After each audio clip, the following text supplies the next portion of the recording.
कृश शरीर मुनि पटि परिधाना, सत समाज नीति सुनहि पुराना, सत समाज नित सुनहि पुराण। आज हम लोगों के पास कोई शिष्य बनने को आता है ना, तो प्रयास यही रहता है कि तुरंत चेला बनाओ, कहीं ऐसा ना हो दूसरे का जाकर के बन जाए। और कई लोग हमसे कहा भी करते, महाराज मौका मिले तो तुरंत बना लो चेला, मतलब दूसरे के पास ना चला जाए। ये भ्रांति पाल करके हम बैठे हैं कि हमारा चेला बन जाए, और कई बार तो ऐसे चेला मिलते हैं कि गुरु को ही चेला बना लेते हैं, ऐसे ऐसे चेले मिल जाते। महात्माओं ने पहले मंत्र नहीं दिया, पहले तीर्थ यात्रा कराई, वैराग्य की दीक्षा दिया, इसके पश्चात अब मंत्र देने जा। 12 अक्षर मंत्र पुनि जपहि सहित अनुराग, वासुदेव पद पंकरु दंपत मनवती लाग।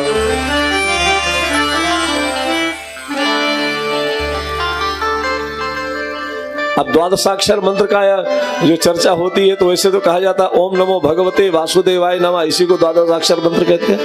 लेकिन हमारे महात्मा लोग कहते हैं कि षडाक्षर श्री सीता मंत्र और षडाक्षर श्री राम मंत्र दोनों को मिलाकर के 12 मंत्र हुए। तो 12 अक्षर, तभी तो सीताराम जी आए। 12 अक्षर मंत्र पुनि जपहि सहित अनुराग, वासुदेव पद पंकरु दंपत मन। ये मंत्र राज का ये महत्व ही है।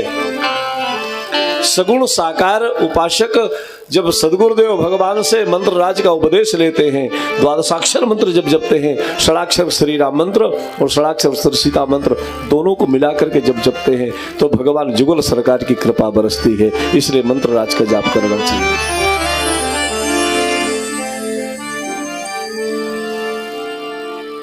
और जब मंत्र जपे तो कितना सुंदर इसमें विधि लिखी है। मंत्र ऐसे नहीं जपना चाहिए कि कई बार तो ऐसे लोग महाराज आंगन में तो तुलसी का पौधा लगाएंगे, आंगन में तुलसी का पौधा और फ्रिज में अंडा। अब कैसे भजन में मन लगेगा? भजन में मन तो तब लगता है जब करही आहार साक फल कंदा, करही आहार साक फल कंदा, सुमिरहि ब्रह्म सच्चिदानंदा, सुमिरहि ब्रह्म सच्चिदानंदा।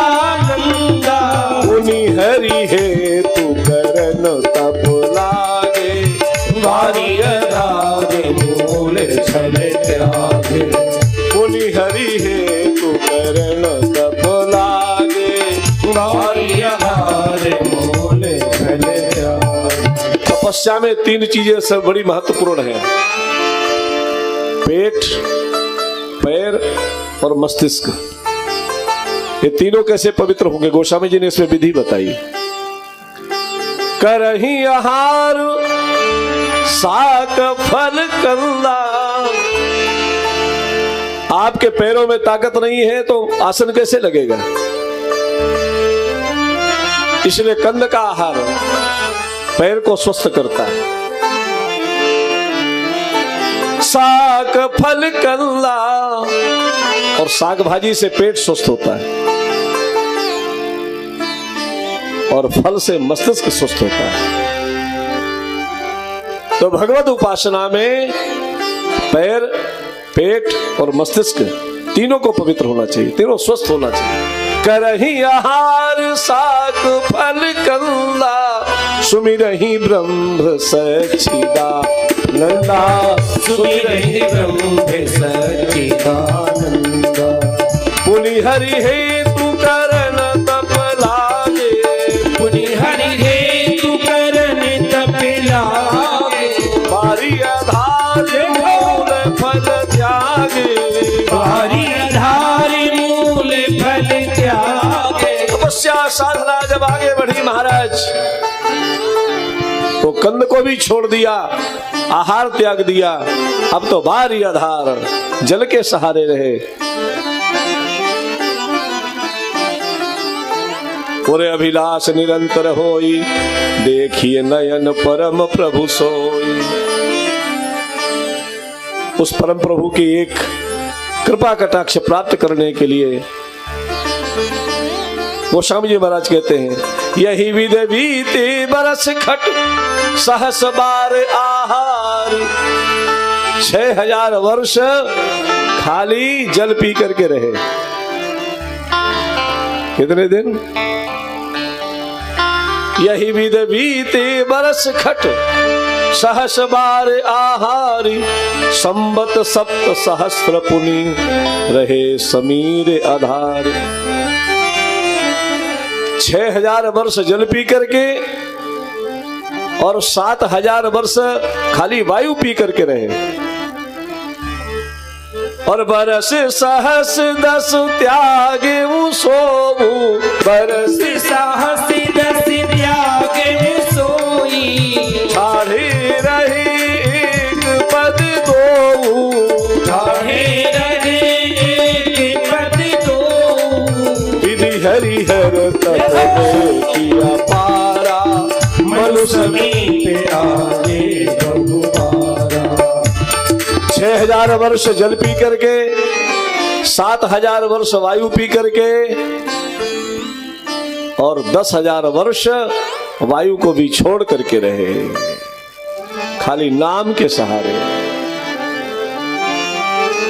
इस प्रकार से 23,000 वर्ष की अद्भुत तपस्या महाराज मनु और शत्रुपा मैया ने किया। देखो, तपस्या में एक सबसे बड़ा गुण है कि जैसे जैसे विषयों से मन हटेगा, भूख प्यास आप वैसे ही जीतते चले जाओगे। फिर आहार कम से कम होता चला जाता है, कम से कम नहीं होता चला। कई बार तो ऐसा देखने में आता है कि नवरात्रि में लोग खाली लौंग का फूल ही खोट करके ले लेते हैं। कैसे 9 दिन रह लेते हैं?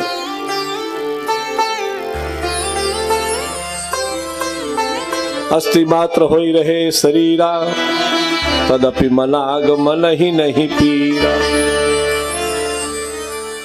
खाली हड्डी का ढांचा बचा है, कुछ है नहीं शरीर में, लेकिन अनुराग बराबर है। ब्रह्मा विष्णु महेश तीनों आए और तीनों के आने पर और बार बार आग्रह कर रहे हैं, वरदान मांगो मनु, वरदान मांगो, वरदान मांगो। देने वाला निराश हो गया, लेने वाला मना कर रहा है।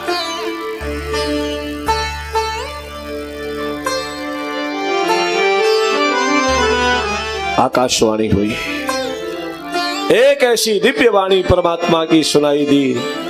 ऐसी दिव्य वाणी, वाणी के श्रवण करते ही गोस्वामी जी एक बड़ी विचित्र बात लिखते हैं, हृष्ट पुष्ट तन भय सुहाए, हृष्ट पुष्ट तन भय सुहाए।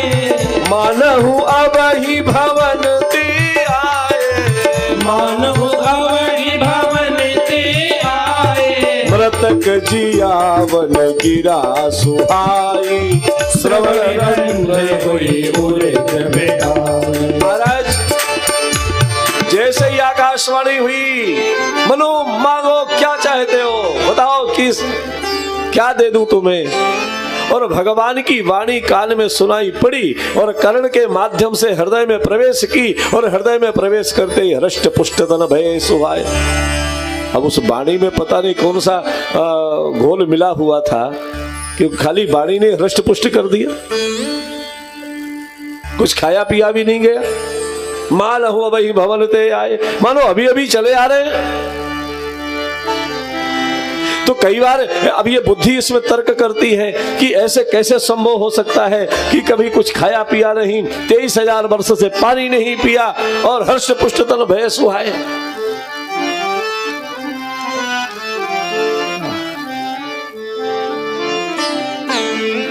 चीन का युद्ध हो रहा था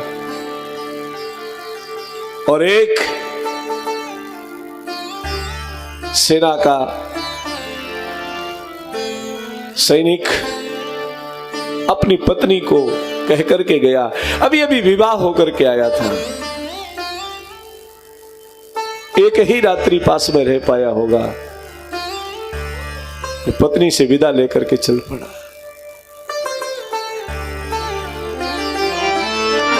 पति के विरह में, पति के वियोग में उसका शरीर सूख चुका है।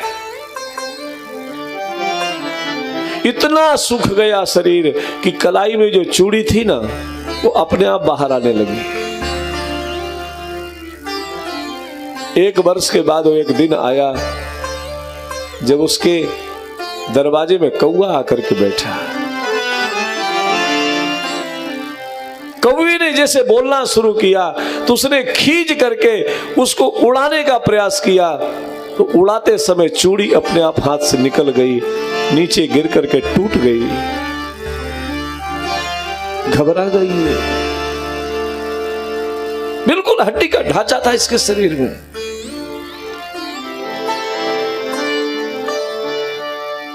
चूड़ी टूट गई, मेरी कंगन टूट गया। और तब तक गांव की उसकी एक सहेली, एक सखी उछलती हुई आई। अरे तुम बैठी हो, ऐसी यहाँ बैठी हो, और भैया तो हमारे विजयी होकर के आ गए हैं, दरवाजा खोलो। इतना सुना, रुष्ट पुष्ट तन भय सुहाए, उठने की क्षमता नहीं, शरीर में ताकत आ गई महाराज। जैसे एक विरही स्त्री पति के विरह में बैठी हुई है, ऐसे ही जब साधक के जीवन में परमात्मा की वाणी सुनाई देती है, एक नवीन चेतना प्राप्त हो जाती है। गोस्वामी जी महाराज कहते हैं, हृष्ट पुष्ट तन भय सुहाए, मन हुआ वही भवन ते आए, मृतक जियावन गिरा सुहाए, श्रवण रंध्र हुई दुर्जन आई, श्रवण रंध्र हुई आई, श्रवण रंध्र हुई दुर्जन आई। श्रवण सुधा सम बचन पुलक प्रफुल्लित गात, बोले मन कर दंडवत प्रेम हृदय समान, बोले मनु कर दंडवत प्रेम हृदय समान।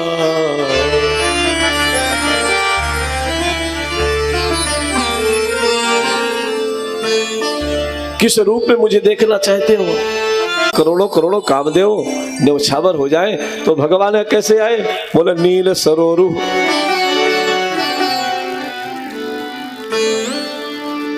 ये सरोवर कहां पर है? नीला कमल कहां खिलता है? कैलाश में। और जहां कैलाश में भगवान शिव बैठ करके कथा कहते हैं, उस जगह का नाम है ज्ञान का घाट। रामचरितमानस में 4 घाटों का दर्शन है, ज्ञान, कर्म, उपासना और भक्ति, शरणागति। तो जो ज्ञान के घाट में बैठे हैं भगवान शिव, वो कहते हैं नील सरोरु और नीलमणि।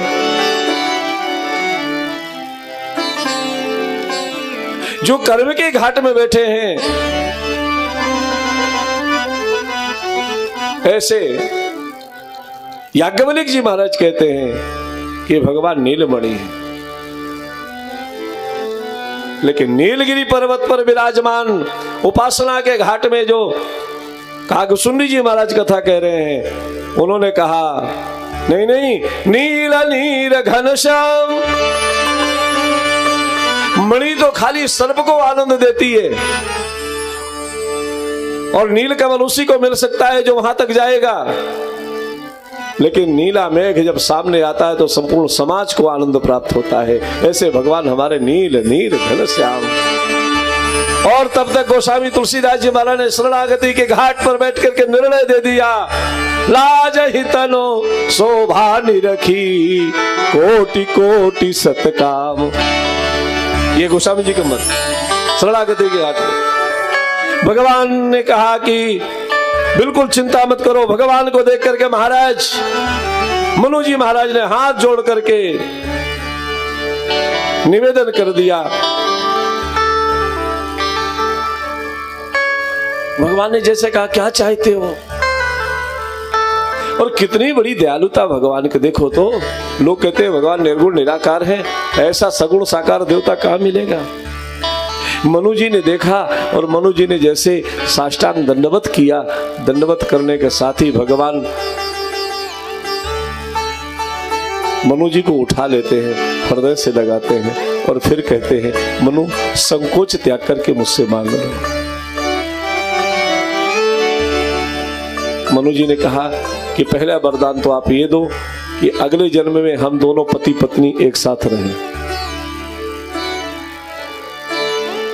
अरे भाई पुत्र चाहिए तो पत्नी तो होना चाहिए ना, तभी ना पुत्र मिलेगा।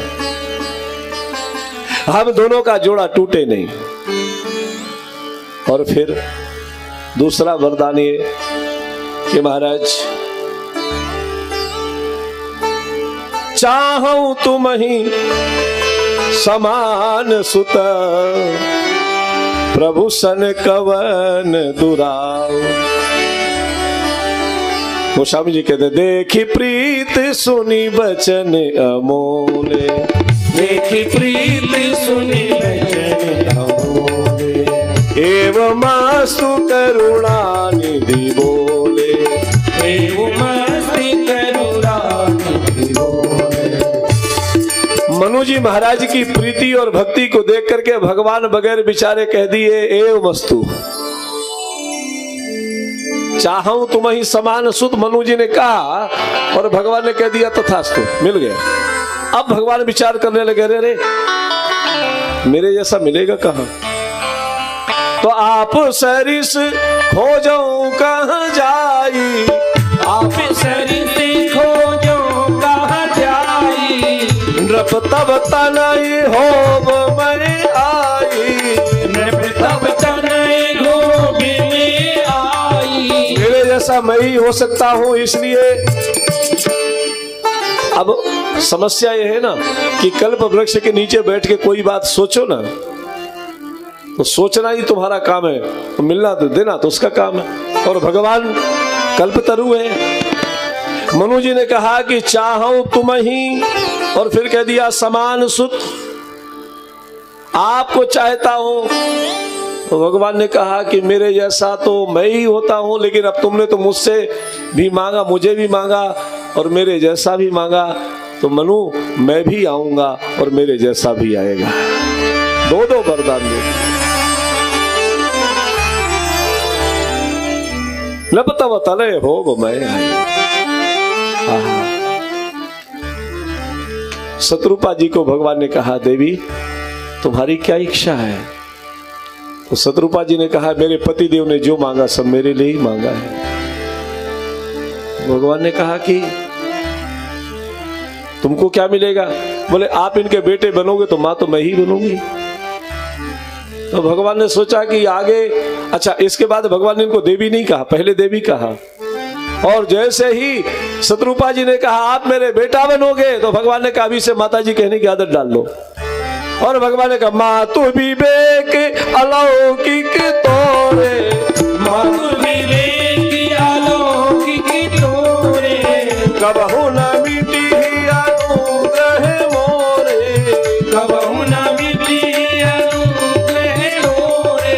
मातु विवेक अलौकिक तोरे, कबहु न मिटी अनुग्रह तोरे। शत्रुपा जी ने कहा महाराज यदि आप देना ही चाहते हो तो जो सुख, जो गति, जो भक्ति, जो चरण स्नेह, जो विवेक और जो रहनी आप अपने निज भक्तों को देते हो सरकार, ये 6 चीजें आप हमें दे देना।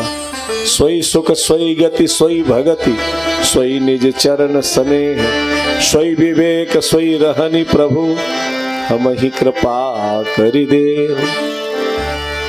देखो ये रामचरितमानस जी की कथा है ना, ज्यादा इधर उधर कुछ मिलाने की जरूरत नहीं, तो सीधे सीधे गाते चले जाओ। कुछ भी नहीं मिला रहे, खाली पंक्तियों का अर्थ चल रहा है। वो भी समय को देखते हुए कुछ इधर उधर भी कर देते हैं। भगवान कह रहे हैं कि जो इच्छा,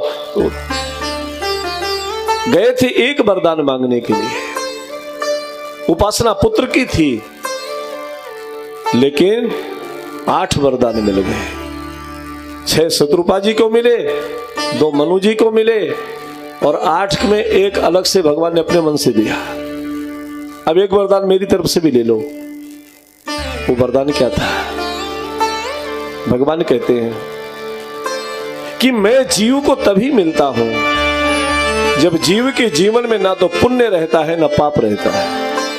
पुण्य और पाप से जब परे हो जाता है तब मेरे पास है। इसलिए अब तुम मम अनुशासन मानी। अभी तुम्हारे जीवन में इतने पुण्य है इसलिए तुमको स्वर्ग में जाके भोगना पड़ेगा। बस हो जाई सुरपति राजधानी। जय जय। अयोध्या ऐसी वैसी जगह नहीं है महाराज। यहाँ पुण्य और पाप से जो परे हो जाता है अयोध्या का सेवन करता है, अयोध्या धाम उसको जगह मिलती है। बोले अयोध्यानाथ भगवान की। ये भगवान का निज धाम है अयोध्या, मथुरा, माया, काशी, कांची, अवंतिका। भगवान का परम धाम श्री अयोध्या जी है। तह करी भोग विशाल तात गए कछुकाल पुण्य। जब होई हो अवध भुआल तब हम हो तुम्हार से। आप जाओ। भगवान ने एक वरदान अपनी तरफ से दिया, 9 वरदान मिले। भगवान अंतर ध्यान हुए और गोस्वामी जी महाराज कहते हैं यह इतिहास पुनीत यति उमहि कही व्रस के तू। याज्ञवल्क्य जी कहते हैं भरद्वाज सुने अपर पुनि राम जन्म कर है। अब भगवान के आने का एक 5वां कारण है और वो है राजा सत्यकेतु की कथा।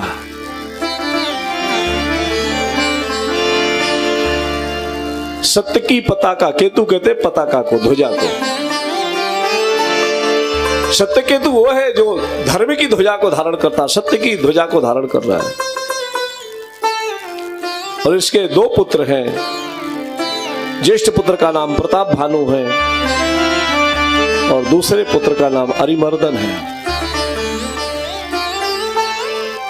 जैसे ही आयु निकली, आयु निकलने के साथ ही इसने अपनी पत्नी को कहा कि देवी अब तो तपस्या करने का अवसर आ चुका है, अब हम चले तपस्या करें।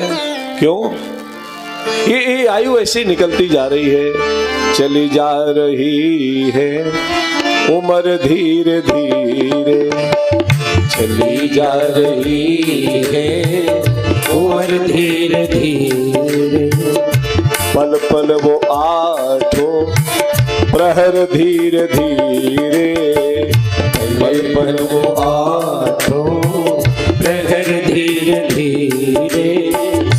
बचपन भी जाए जवानी भी जाए, बचपन भी जाए जवानी भी जाए। बुढ़ापे कहोगा असर धीरे धीरे, बुढ़ापे का होगा असर धीरे धीरे।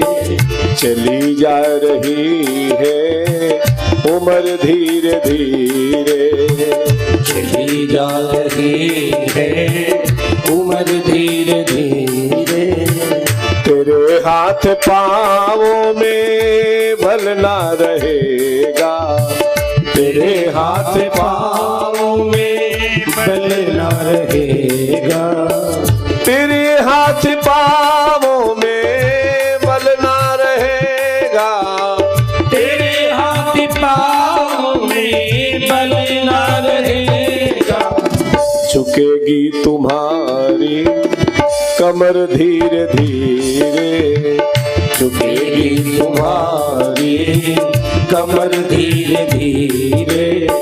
चली जा रही है उम्र धीरे धीरे, चली जा रही है उम्र धीरे धीरे धीरे। शिथिल अंग होंगे सभी दिन तुम्हारे, शिथिल अंग होंगे सभी दिन तुम्हारे। शिथिल अंग होंगे सभी दिन तुम्हारे, शिथिल अंग होंगे सभी दिन तुम्हारे। तेरी मंद होगी नजर धीरे धीरे, तेरी मंद होगी नजर धीरे धीरे धीरे धीरे। चली जा रही है उम्र धीरे धीरे चली जा रही है उम्र धीरे धीरे। बाल सफेद हो गए तो काले कर लिए। किसी ने कहा महाराज आप बाल काले करते नहीं हो। अच्छा बाल सफेद श्रेष्ठ है काले श्रेष्ठ है बताओ। बाल काले करने में कितना समय लगता है? ज्यादा ज्यादा 5 मिनट, और सफेद करने में पूरे 40 साल लग जाते हैं। तो इस 40 साल की कमाई को काला क्यों करना चाहते हो जब सफेद हो गया है मामला सब? अरे ये सफेदी ने तुम्हारी काली माँ को भी श्वेत कर दिया, व्हाइट कर दिया, व्हाइट मनी कर दिया महाराज। बुढ़ापे में सब व्हाइट हो जाता है। भजन कर हरि का तू पल पल वो प्यारे, भजन कर हरि का तू पल पल वो प्यारे, भजन कर हरि का तू पल पल वो प्यारे। तो बन जाए तेरा जीवन धीरे धीरे, तो बन जाए तेरा जीवन धीरे धीरे। चली जा रही है उम्र धीरे धीरे, चली जा रही है उम्र धीरे धीरे। पल पल वो आठों प्रहर धीरे धीरे, पल पल वो आठों प्रहर धीरे धीरे, प्रहर धीरे धीरे, प्रहर धीरे धीरे। सत्य केतु। अच्छा सत्य केतु की कथा में एक दूसरा नाम आता है जिसने प्रताप भानु को भटकाया, उसका नाम है काल केतु। सत्य केतु और एक काल केतु, एक सत्य की ध्वजा को लिए है और एक का नाम काल केतु है। काल यानी समय, समय के साथ अपने आप को जो बदल ले। गंगा किनारे गंगादास, जमुना किनारे जमुनादास। हाँ? आज अभी इसका झंडा पकड़े हैं, सत्ता दूसरी आई तो दूसरा झंडा। वही तो काल केतु है, उसी काल केतु के। प्रताप भानु ऐसा राजा हुआ, सत्यकेतु का जो बेटा है, कि गोस्वामी जी महाराज कहते हैं जब प्रताप रवि भयउ नप फिरी दोहाई देश, प्रजा पालवती वेद विद कतहु नहीं अजलेश। लेकिन ये प्रताप भानु जब ऐसे किसी व्यक्ति के, अवसरवादी व्यक्ति का संपर्क जिसको मिल जाता है, ये वो काल केतु है जिसको राजा ने पहले परास्त कर दिया था, पराजित कर दिया था, और समय जान करके देखा कि मेरा समय ठीक नहीं है और छुप गया। और राजा शिकार खेलने के लिए गया है, विंध्याचल के 70 योजन दूर निकल गया अपने राज्य से।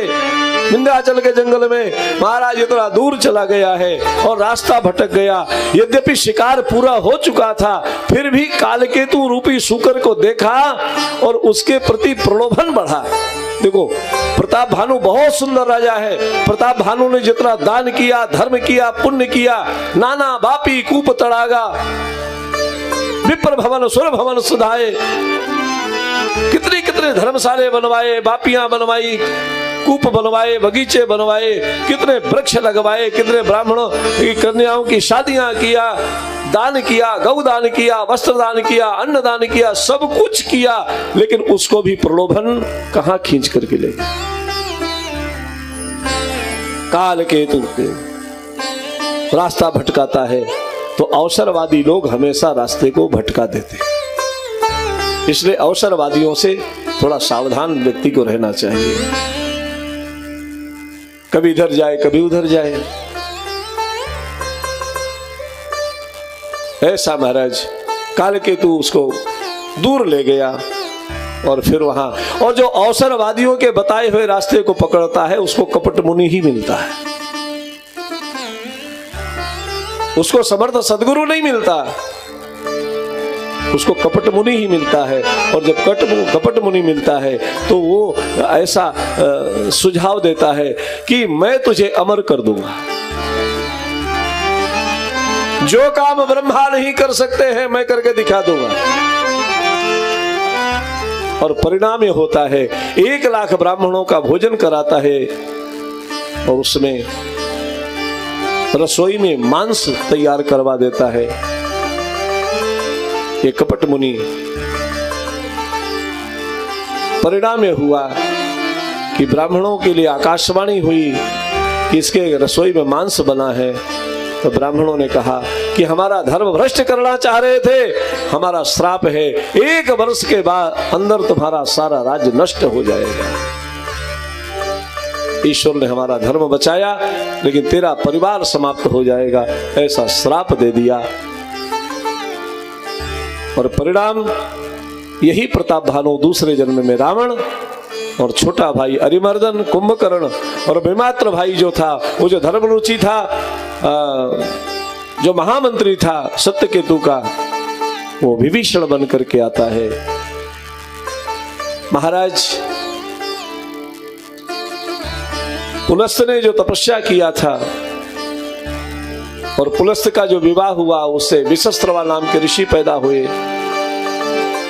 उनकी प्रथम पत्नी जो हुई, उससे जो धनाध्यक्ष है कुबेर, इनका प्रादुर्भाव हुआ। और दूसरी पत्नी जो कैकसी हुई, जो दैत्य कुल से आती थी, राक्षसी कुल से आती थी, उसकी कोख से 3 पुत्र उत्पन्न हुए, रावण, कुंभकर्ण, विभीषण। कुबेर से लंका को जीत लिया, पुष्पक विमान को जीत लिया, स्वयं राजा बनकर के बैठ गया। ब्रह्मा की आराधना किया है, ब्रह्मा की उपासना किया है और ब्रह्मा से वरदान में मांगा है, हम काहू के मरहि न मारे, हम काहू के मरहि न मारे, वानर मनुज जात दुई बारे, वानर मनुज जाति दुई बारे, हम काहू के मरहि न मारे, वानर मनुज जात दुई बारे। हम किसी के हाथ से मरे नहीं, ब्रह्मा जी ने कहा मरना तो पड़ेगा ही। अच्छा, कई बार हम लोग भी अमर रहने के सोचते हैं और ये जानते हुए कि मरना ही है। ये हर व्यक्ति जानता है कि मरना है, लेकिन मृत्यु को भूल जाता है। बस मृत्यु यदि याद रहे 24 घंटे, तो हो सकता है कुछ मामलों में हम कदम गलत रास्ते में न रखें। मृत्यु को हमको मरना है, अब क्या हम जैसा करेंगे वैसा हो। अब हमारी सत्ता आई है, अब हमारा राज्य आया है, और सत्ता तो सुरक्षित तभी होगी जब इस देश में राम राज्य स्थापित होगा। आज हम लोगों के मध्य में हमारे श्री अजय मिश्रा जी पधारे हैं और समाज के आग्रह पर उन्होंने एक दिव्य संगठन तैयार किया, जिसका नाम हुआ राम राज्य परिषद। राम राज्य परिषद, एक बार खड़े हो जाए तो सब आपको देख लेंगे। श्री अजय भैया, सब लोग करतल ध्वनि से आपका स्वागत करें। बहुत ही धर्मानुरागी हैं और पता नहीं कितने कितने जीर्ण शीर्ण मंदिरों का इन्होंने उद्धार किया है, जीर्णोद्धार करके उसको सुरक्षित किया है। ऐसे धर्म प्राण व्यक्ति, और इनका एक स्वप्न, ये समाज तभी सुरक्षित रह सकता है जब राम राज्य के आदर्श लागू हो जाए। सब नर करहि परस्पर प्रीति, चलहि स्वधर्म निरत श्रुति नीति, चारु चरण धर्म जग माहि, पूरी रहा सपनेउ अगनाए।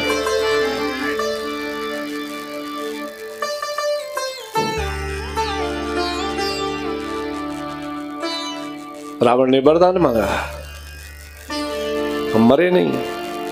ब्रह्मा जी ने कहा मरना पड़ेगा, तो मनुष्य और बंदरों के हाथ से मर जाए।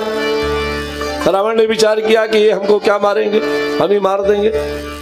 कुंभकर्ण ने कहा, कुंभकर्ण निश्चय किया है कि आएंगे ब्रह्मा जी तो मैं उनसे मांगूंगा, महाराज मुझे इंद्रासन दे दो। इंद्रासन में बैठने की इच्छा, लेकिन खाता इतना ज्यादा था ये कि ब्रह्मा जी ने सोचा कि अगर ज्यादा दिन तक जीवित रहेगा या समाज में ऐसे ही बैठा रहेगा तो सबको खा डालेगा, मेरी सृष्टि सब समाप्त कर देगा। तो मांगना था इंद्रासन, और ब्रह्मा जी ने सरस्वती जी को प्रेरित किया। सरस्वती ने इसकी बुद्धि को घुमाई, और जैसी बुद्धि घूमी तो इसने मांग लिया, महाराज हमको ऐसा निद्रासन मिल जाए कि हम सोते ही रहें। इंद्रासन की जगह निद्रासन मांग लिया, और विभीषण जी महाराज ने भगवान की भक्ति का वरदान मांगा है। वो स्वामी जी महाराज कहते हैं समाज में ऐसा व्यक्ति जब आता है तो एक ऐसी राक्षसी वृत्ति प्रवेश कर जाती है, और राक्षसी वृत्ति तभी नष्ट होती है जब राम जी का अवतार अवध में हो जाता है।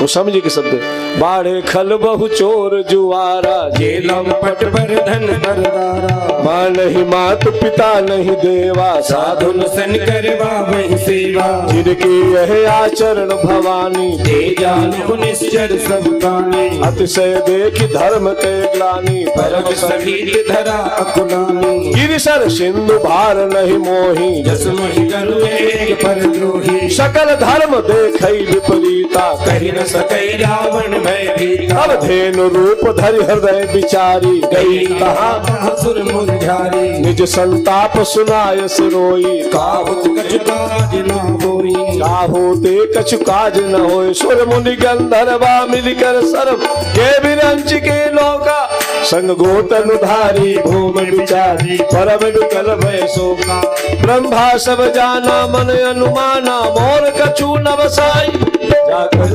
दासी सो अविनाशी, हमरे तोर सहाय। ऐसी रावणी वृत्ति समाज में आ गई। जप जोग विरागा तप मख भागा, श्रवण सुनई नहीं काना, त्यही बहुविध त्रासई देश निकासई, जो कह वेद पुराना। सबसे पहले तो रावण ने डंडा चलाया कथावाचकों के ऊपर।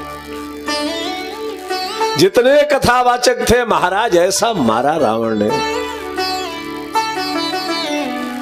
जप जोग विरागा तप मख भागा, श्रवण सुनई नहीं काना, श्रवण सुनई 10 शीशा, आपन उठ धावई रहाई न पावई, घर सब घालई कीसा, असभ्रष्ट अचारा भा संसारा, श्रवण सुनई नहीं काना, त्यही बहुविध त्रासई देश निकासई, जो कह वेद पुराना।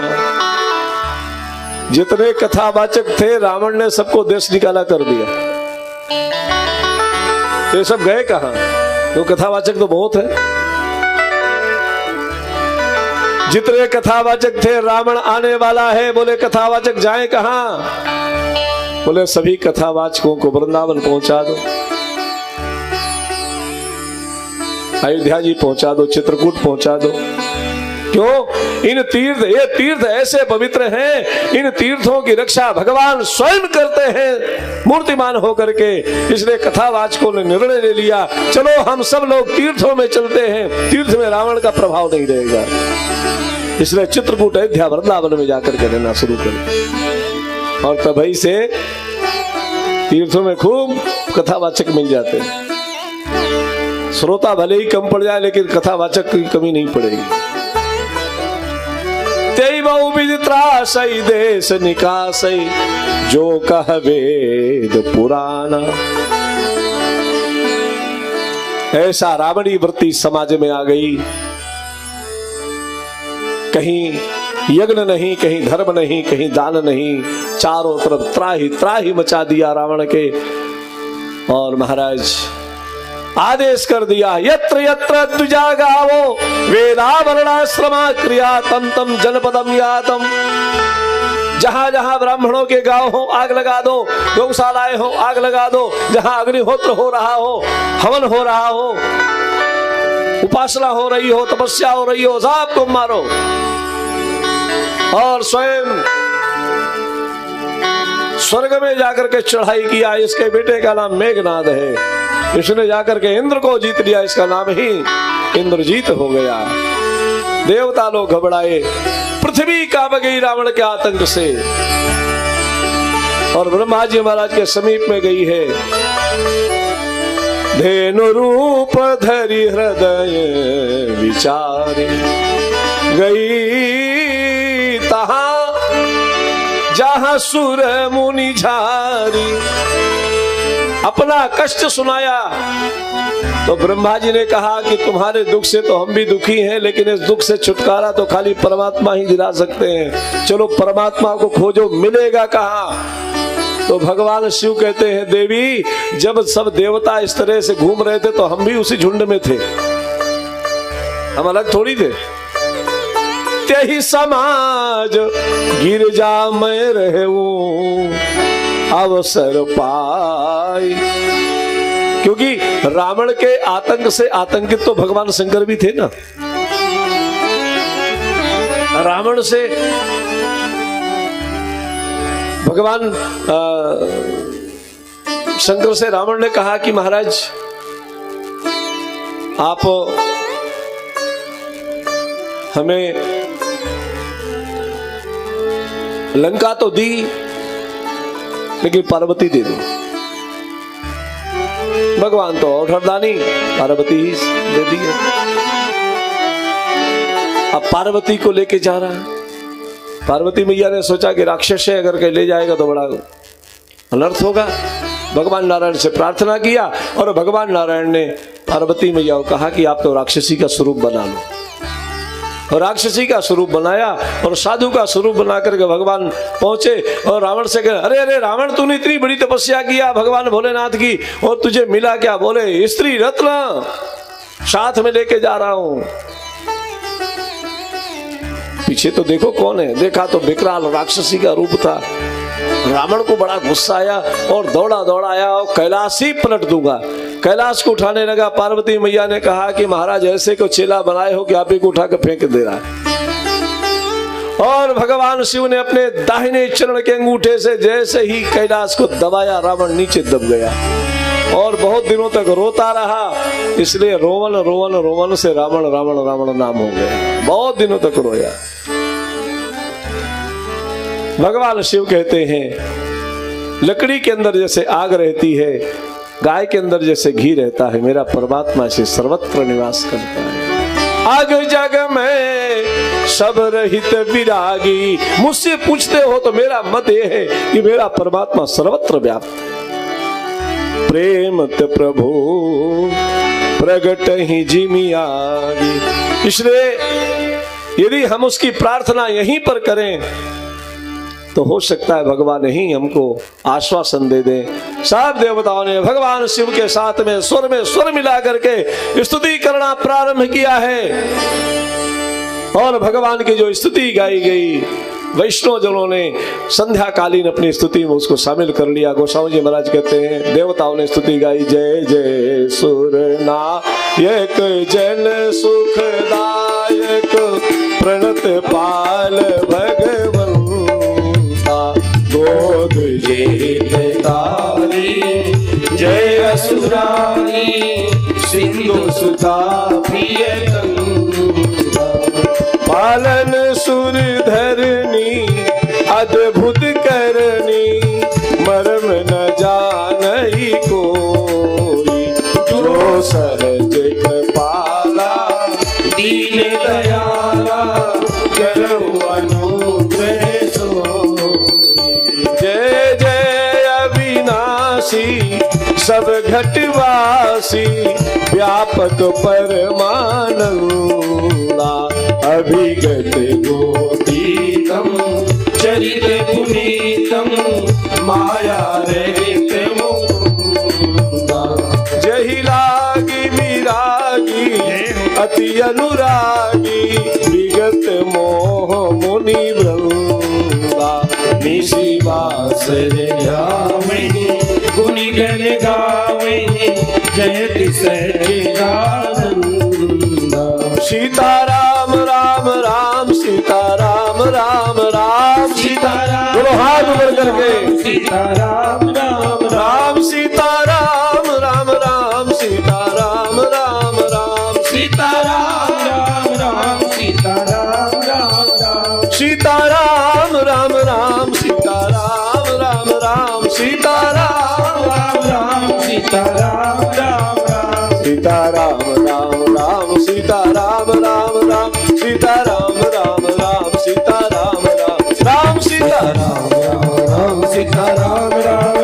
राम सीता राम राम सीता राम राम राम सीता राम राम राम सीता राम राम सीता राम राम राम सीता राम राम राम सीता राम राम राम सीता राम राम राम सीता राम राम राम सीता राम राम राम सीता राम राम राम सीता राम राम सीता राम राम राम सीता राम राम राम सीता राम राम राम सीता राम राम राम सीता राम राम राम सीता राम राम राम सीता राम राम राम सीता राम राम राम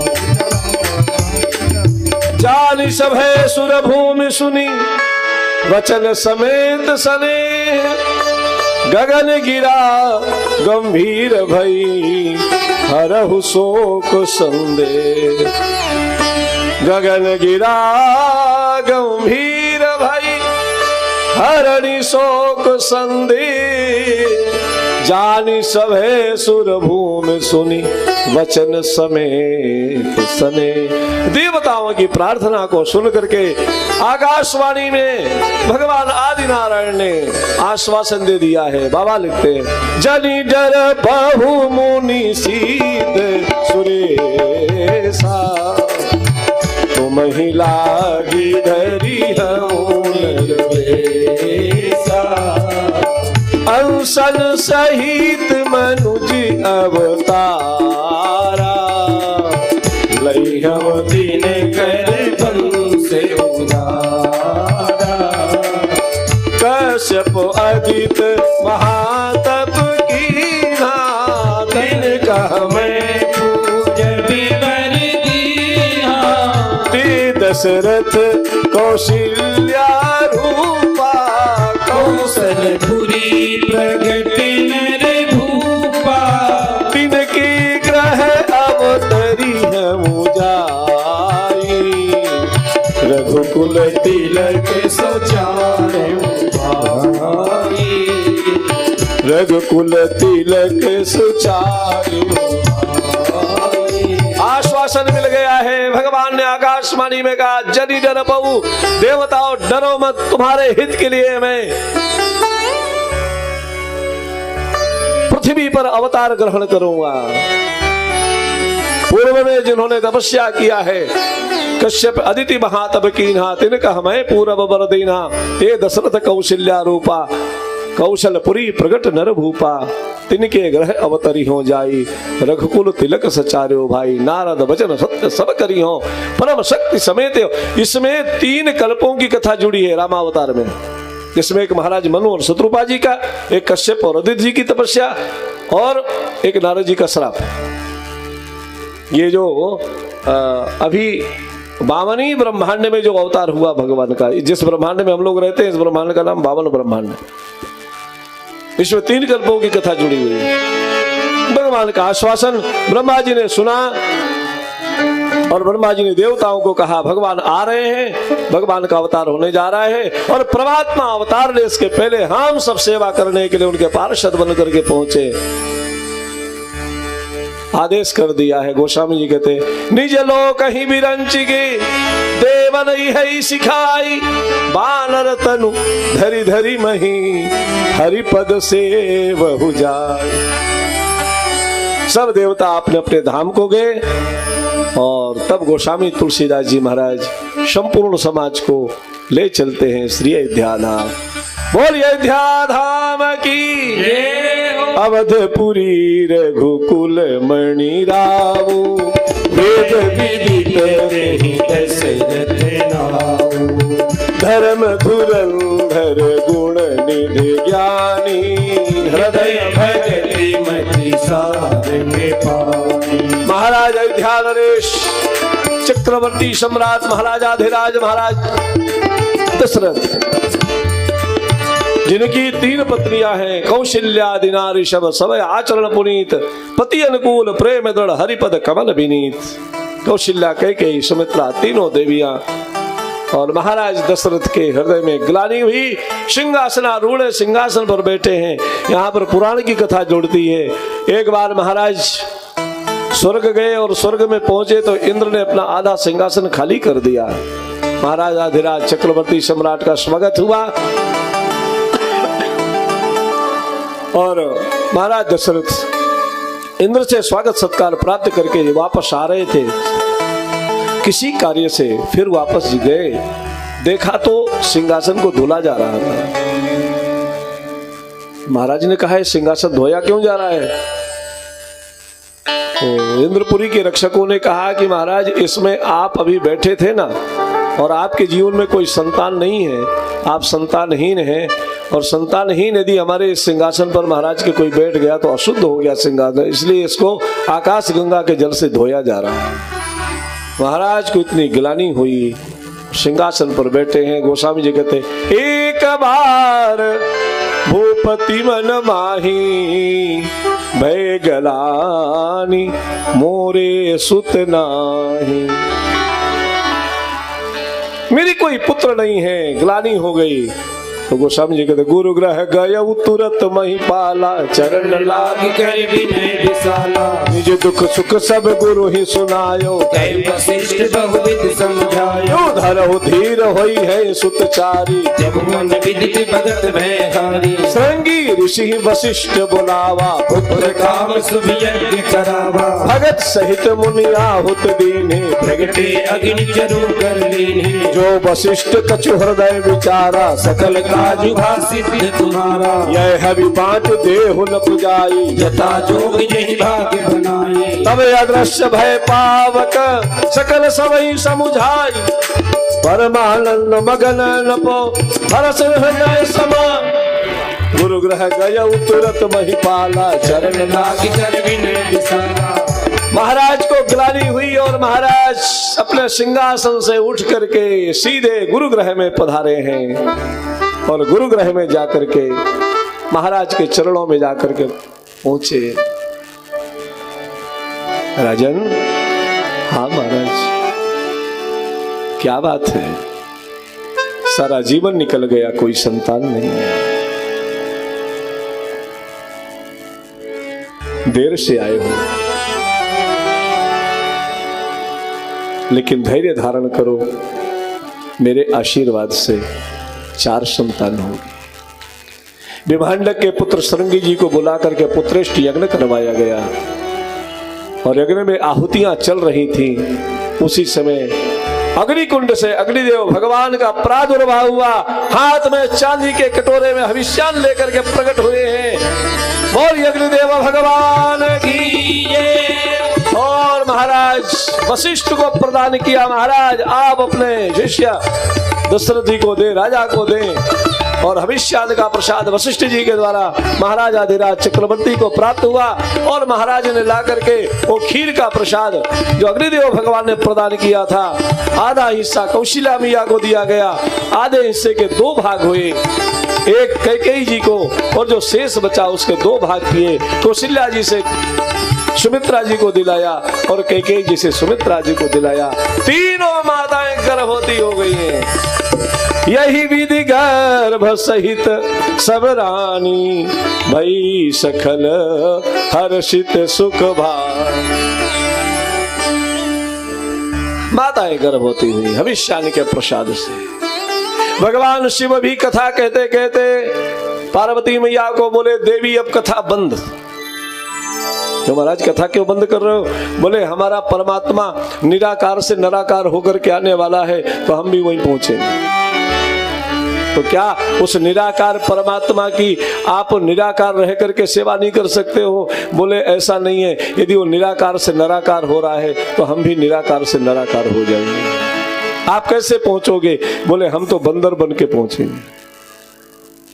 हम बंदर बन के पहुंचेंगे। पार्वती मैया ने कहा आप बंदर बन के जाओ, कोई बात नहीं, लेकिन अपनी पूंछ हमको भी बना लो। पार्वती मैया साथ साथ में है, और ऋषियों के प्रसाद से शंकर सुवन केसरी नंदन तेज प्रताप महाजगवंदन, ऐसे श्री हनुमान जी महाराज का प्रादुर्भाव आंजनेय मैया के कोख से हुआ। भगवान शिव रुद्र देह तज नेह बस बानर भे हनुमान। स्वयं भगवान शिव 11वें रुद्र के रूप में हनुमान जी के रूप में पधारे हैं। बोलिए श्री हनुमान जी महाराज की जय।